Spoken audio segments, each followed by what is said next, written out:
విశ్వాసము ద్వారా శక్తిని. 4వ మాట 23వ వచనం.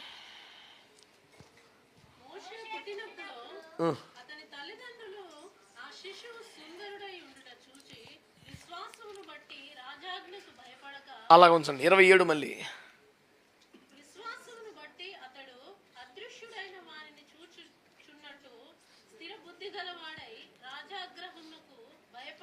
ఆగండి.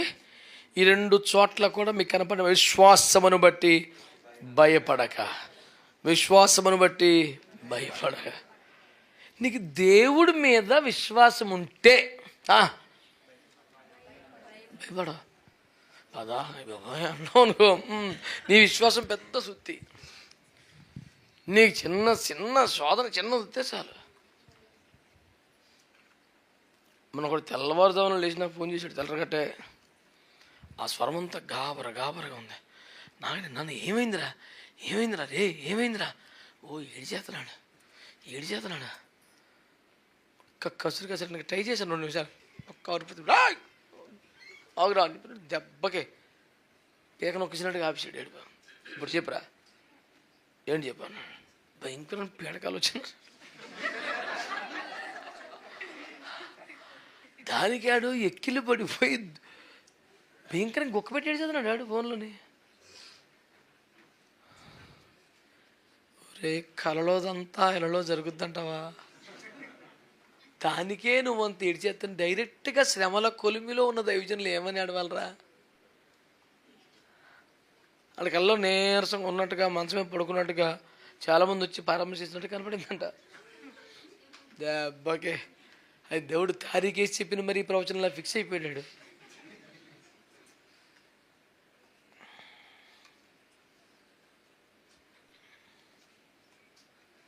అది ప్రమాదకరమైన మలుపు ఉన్నది అనే బోర్డు. అది యాక్సిడెంట్ అయిపోలేదు. నీకు కొంచెం యాక్సిలేటర్ వదిలేసి బ్రేక్ టచ్ చేస్తే వెళ్ళిపోతావు క్షేమంగా, అంతే.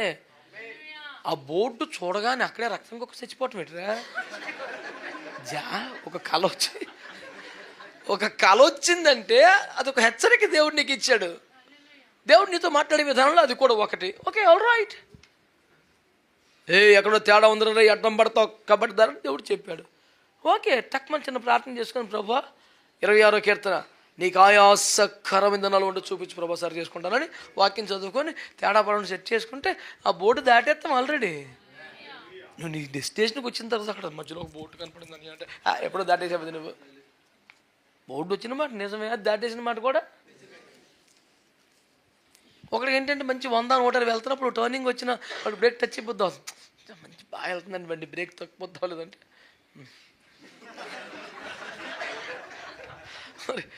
కొన్ని ఆశీర్వాదాలు, కొన్ని దీవెనలు, మంచి పరిశుద్ధ జీవితం వెళ్ళిన భార్య దొరికిందనుకోండి, నమ్మకమైన విధేయులు భార్య దొరికిందనుకోండి, మంచి ఉద్యోగం దొరికిందనుకోండి, ఇరుగు పొరుగు కూడా సహకారాత్మకంగా ఉంటుంది, అతారు పుట్టివారు కూడా ప్రేమించే వాళ్ళు అయిపోయారు అనుకోండి, ఇంకెలా ఉంటుంది జీవితం? ఆహా ఎంత భాగ్యమో, మంచి ఉద్యోగం ఉంటుంది కోటం. అలాంటప్పుడు చిన్న శోధన వచ్చినా సరే, నేను సహించలేని శోధనల కంటే ఎక్కువ రానున్నాను కదా ప్రభా అంటే, ఇదేట్రా ఇది ఇంకా దశంభాగం, మరి ఇంకా 90% ఉంది. చెప్పండి, విశ్వాసం ఉంటే. మగ పిల్లడు పుడితే చంపేయమని చెప్పాడు ఫరో. ఆడికి భయపడి ఈ పిల్లోడిని చంపేస్తే ఏసురూప చంపేస్తాడు, చంపపోతే ఈడు చంపేస్తాడు. ఏడు చేయాలి ఇప్పుడు? విశ్వాసమును బట్టి రాజాజ్ఞకు భయపడక. ఆమేన్. హల్లెలూయా, హల్లెలూయా. ప్రమాదకరమైన చట్టములు వస్తున్నాయి, వ్యతిరేక నిర్ణయాలు తల్లిదండ్రులు తీసుకుంటున్నారు. నువ్వు మారు మనసు పొందావు, బాప్తిసం పొందావు, కానీ సడన్గా ఏం బుద్ధి పెట్టిందో నాన్నగారు చర్చికెళ్ళొద్దన్నారు. అప్పుడు ఏం చేయాలి? 2 దెబ్బలు తినాలి కానీ చర్చికొచ్చేయాలి. దేవుని స్తోత్రం. హల్లెలూయా. తిరుగుబాటు చేయకూడదు, 4 దెబ్బలు తింటావు, లాసు లేదు. నేను దేవుని కోసం నాన్ననైనా తిరగబడి కొట్టకూడదు, ఆయనే కొట్టాలి, నువ్వు దెబ్బలు తినాలి, చర్చికొచ్చేయాలి. స్తోత్రం. పాటలోనో ప్రార్థనలోనో ఆరాధనలో దేవుడు వెన్న పూసేస్తాడు, నూనె పూసేస్తాడు, స్వస్థ వచ్చేస్తుంది, వాళ్ళ ఇంటికి వెళ్ళిపోవటమే. మళ్ళీ అది 2-3 వెళ్ళిపోతాడు, మళ్ళీ వస్తే తైలాభిషేకం వచ్చేస్తే వెళ్ళిపోవడమే. సిస్టమ్ అంతే. So simple system. We cannot go with a rebellion spirit. No, we cannot do that.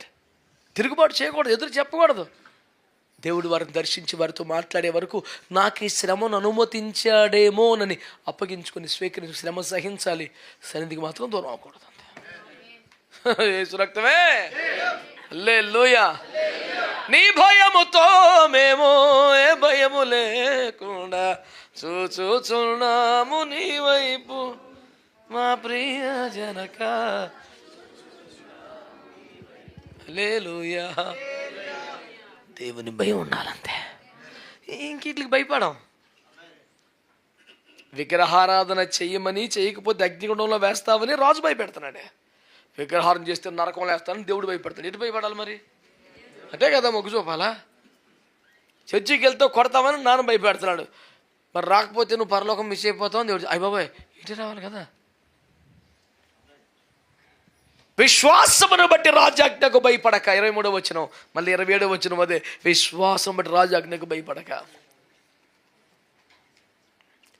చట్టాలకు లోబడాలి, చట్టాలు పాటించాలి, పన్నులు కట్టాలి, క్రమంగా బతకాలి. ఒకవేళ చట్టమే దేవుణ్ణి వద్దు అనమని వింత విచిత్ర వికృత దుర్మార్గ చట్టమే తీసుకొస్తే దేవునికి భయపడాలి తప్ప. ఆమేన్. విశ్వాసమును బట్టి భయపడక అనండి. నెంబర్ 1 విశ్వాసాన్ని బట్టి. నెంబర్ 2 విశ్వాసాన్ని బట్టి ఉపేక్ష. విశ్వాసాన్ని బట్టి శక్తి పొందాలి. విశ్వాసాన్ని బట్టి భయపడొద్దు అంతే. 5వది దేవునికి స్తోత్రం కలుగునక. విశ్వాసాన్ని బట్టి 29-30 వచనాలు. ఎస్. ఆహా.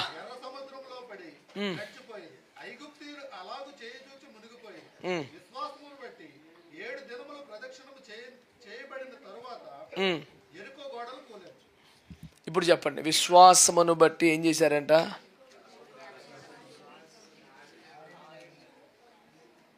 సింపుల్గా ఒక పదం చెప్పాలంటే వాళ్ళ ఎదురుగుండా ఎర్ర సముద్రం ఉంది, అది అయిపోయింది. నెక్స్ట్ వారి ఎదురుగుండా ఎరుకో గోడలు ఉన్నాయి.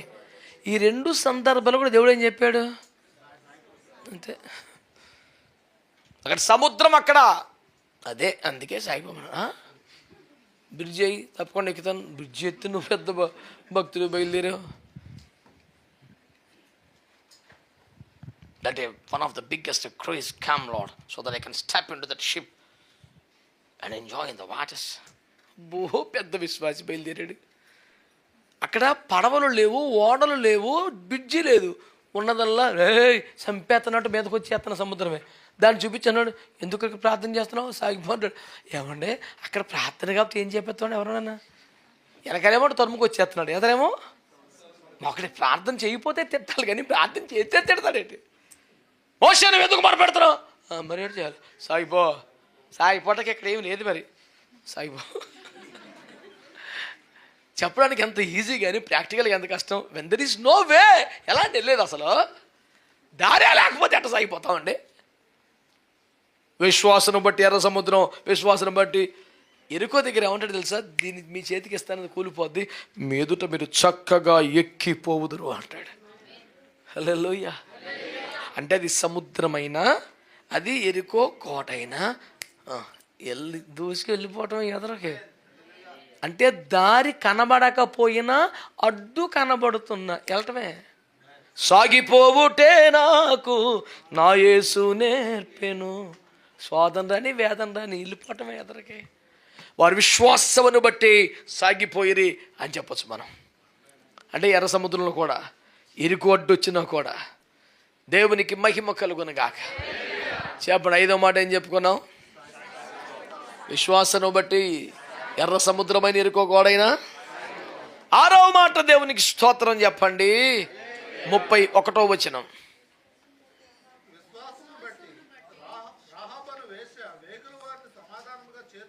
స్తోత్రం చెప్పండి. నీకు దేవుని యందు విశ్వాసం ఉంటే నీ ఇంట దైవజనులు చేర్చుకోవాలి. ఆమేనని చెప్పండి ఒకసారి.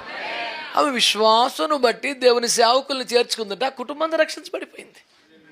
నాకు ఆ స్టోరీ మొత్తం ఇంట్రెస్టింగ్ వచ్చిన, ఎప్పుడు మర్చిపోలేని వచ్చిన ఏంటంటే, యెహోషువ ఈ టీం అందరూ వచ్చారు. ఆ కుటుంబాన్ని జ్ఞాపకం చేసుకున్నారు, ఆ ఇంటిని మాత్రమే కాపాడారు, మొత్తం అంతా నాశనం చేశారు. అది జరిగిన తర్వాత లాస్ట్లో ఉంటుంది, నేటికి రాహాబు ఇశ్రాయేలుల మధ్య నివసిస్తున్నారు. అసలు ఆ పూటకి బతికించి ఎక్కడ అవుట్ హౌస్లో పెట్టి బతికి ఊరి మధ్య నువ్వెందుకు దరిద్రం అని అనాలి. అసలు లెక్క వాళ్ళ యూదుల మూమెంట్ అలాంటిదే. అంత ఈజీగా ఒకరిని చేరనివ్వరు అసలు. ఒక్క దైవజనుల్ని కాపాడిన పాయింట్ మీద ఎంత ఘనత కొట్టేసింది. ఆమె ఇంటి వారందరూ రక్షించబట్టమే కాదు, నేటికి ఆమె ఇశ్రాయేలుల మధ్య ఉన్నది. ఒక శాశ్వతమైన కృప కొట్టేసిందండి. నీకు దేవుని యందు విశ్వాసం ఉంటే సేవకులను చేసుకోవాలి. ఈ పదం ఇక్కడ మాత్రమే కాదు, అపోస్తుల కార్యాలు 16:14 ఏమన్నాడు? లూదియ మాట్లాడుతుంది ఏమని? నేను దేవుని యందు విశ్వాసము గల దానని మీరు ఎంచితే నా ఇంటికి వచ్చి ఉండడం మమ్మల్ని వేడుకని బలవంతం చేసిన. విశ్వాసం ఉంటే సేవకులను చేర్చుకుంటారా? స్టీల్ ప్లాంట్లో ఒక మందిరంలో వారానికి ఒక పాస్టర్ గారిని వేసుకునే విధానం ఒకటి ఉంది. ఓ పాస్టర్ గారిని పర్మనెంట్గా పెట్టుకున్నాడు, కానీ ఆయన ఎక్కడి నుంచో వస్తాడు. వారానికి వాక్య పరిచయం అయిన తర్వాత వారికి భోజనం పెట్టి ఒక మంచి కానుక ఇచ్చి పంపుతారు. ప్రతి వారం ఎక్కడి నుంచో వస్తాడు. అయితే అందరి ఇంటికి కూడా పాస్టర్ గారు రావాలి, పాస్టర్ గారు వచ్చి మా ఇంట్లో భోజనం చేస్తే మాకు ఆశీర్వాదం అనే విశ్వాసం ఉండి సంఘ పెద్దలందరూ కూడా సంవత్సరం సరిపడా చార్ట్ వేసేసుకున్నారు. ఈ వారం మా ఇంటికాడ, ఈ వారం మా ఇంటికాడ, ఈ వారం మా ఇంటికాడ 52 వారాలు వేసేసుకున్నారు డ్యూటీ. ఈ వారం ఎవరైతే పాస్టర్ గారికి భోజనం పెట్టాలో ఆయనకి ఎక్కడో చుట్టాలు మరణించిన ఆయన ఊరు వెళ్ళాల్సి వచ్చింది. సహజం కదా. అన్ని వందల మందిలో నెక్స్ట్ ఎక్కడ పెట్టాలన్నో ప్రసంగం అయిపోయింది, చాలా అద్భుత సేవకు బాబుడు ఆశీర్వాద ప్రార్థన అయిపోయింది. ఇంకా ఆయన భోజనం పెట్టాల్సిన వ్యక్తి ఊరెళ్ళాడని తెలిసింది. సైలెంట్గా సర్దుకున్నట్టు, పూట తిండి చచ్చిపోతామా, లేదా రోడ్డు మీద తిండి చచ్చిపోతామా, లేదా పొట్లం కొనుక్కొని దారిలో తినుకున్నప్పుడు పెనమేం పోదు కదా అంటే ఆయన అయ్యా నేను ఇల్లు వస్తాను. ఆయన బలివారు పాస్టర్ గారు మీరు మాకు ఆత్మీయ ఆహారాన్ని పెట్టి ఆకులతో వెళ్తారా, ఊరుకోండే అదేంటండి కూర్చొని ఒక నిమిషం అని, రే నువ్వు తీసుకెళ్ళరా అంటే నాకు కుదరదు, నాకు వేరే ప్రోగ్రామ్ ఉంది వాళ్ళు అంటే యువతలోడు నువ్వు తీసుకెళ్ళరా, నాకు కుదరదు రే, నాకు ఇవ్వాలదే బే నువ్వు తీసుకెళ్ళి అంటే ఎలాగుంటుంది. బ్రదర్ పర్లేదండి, నేను ఈసారికి ప్రతి వారం పెడుతున్నారు కదయ్యా, ఈ వారం వెళ్తాను. ఊరుకోండి పాస్ గారు మీరు బలివరా మాకు ఆత్మీయ ఆహారం పెట్టి కూర్చోండి అన్నాడు. అప్పుడు మీరు లిటరల్గా ఆయన నా ఇంటికి వచ్చి కళ్ళని పెట్టుకోండి. చాలా సిగ్గు అయిపోయిందన్న. 1 అవర్ పైన చాలా బాధ అనిపించింది. సిగ్గుగా దిక్కులేని అడుక్కునే బతుకు అయిపోయినట్టు అయిపోయిందన్న. పర్లేదు సార్ నేను వెళ్తాను సార్. ఊరుకోండి పాస్ గారు బలివరా మీరు కూర్చోండి, నువ్వు తీసుకెళ్ళరా. అన్ని వందల మంది సంఘంలో పోనీ మా ఇంటికి రండి ఒక్కరు అంటలేదంట. అసలు వాళ్ళు డబ్బండి బాబు, మినిమమే అది. ఇంకనే అంతకని పెద్దవాళ్ళు ఉన్నారు. పెన్షన్ ₹1,00,000 చెప్తున్నారు ఒకటి పెన్షనే, ఇంక టెన్షన్ ఎక్కడ దేశభక్తి చేయి. ఆయన ఎంత సిగ్గుపడిపోయి ముఖం చిన్నబుచ్చుకొని పర్లేదు బ్రదర్ నేను వెళ్తాను. ఊరుకోండి గారా మీరు కూర్చోండి. అమ్మ బెట్ట తడుక్కొని వదన్నట్టు అయిపోయింది పరిస్థితి. ఇంత చర్చ అండి, దానికి ఇంత గొడవ అండి. ఆ మనిషిని అక్కడ నుంచోబెట్టి ఇంత నువ్వు తీసుకెళ్ళి ఇప్పుడు ఏమైపోయిందిరా. చిచ్చి అంటే క్రైస్తవుల హృదయాలు ఎంత సంకుచితంగా ఉన్నాయండి. పౌలు గారు అంటే కొరింథీ పత్రికలో మా ఎడల మీ అంతఃకరణము చాలా సంకుచితంగా ఉందంటాడు. బాధపడ్డాడు పౌలు గారు. అయితే 2 కొరింథీ పత్రిక 7వ అధ్యాయం 1వ వచనంలో అంటాడు, సహోదరులారా మమ్మల్ని మీ హృదయంలో చేర్చుకోండి. పౌలు గారే అలా అడగాల్సి వచ్చిందంటే అంత దారుణం అండి. అంటే తమ ఇళ్లల్లో చేర్చుకున్నారు కానీ హృదయంలోకి తెలిసిపోతుందిగా వ్యవహారం. సహోదరులారా మీ హృదయంలో చేర్చుకుంటారు మమ్మల్ని. మీ కొరకు పానార్పణంగా పోయి పడుతున్నాం, ఎప్పుడో వెళ్ళిపోతాం ఉంది కానీ మీ కొరకే బతుకుతున్నాను నేను. ఏడుస్తున్నాడు దైవజనుడు. ఎంత దుఃఖకరంగా ఉంటుందండి ఆ సీన్ ఊహించండి మీరు. ఎంత గాయం అనిపిస్తుంది.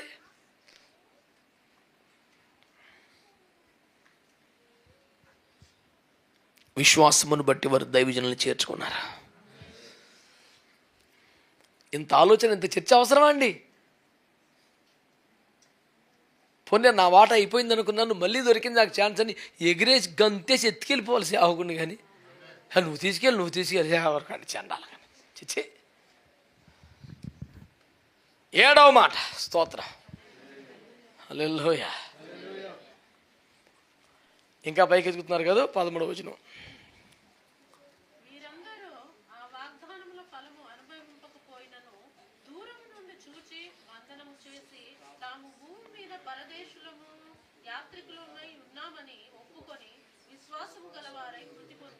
ఇది చెప్పండి, విశ్వాసాన్ని బట్టి లోబడ్డారు, విశ్వాసాన్ని బట్టి ఉపేక్షించుకున్నారు, విశ్వాసం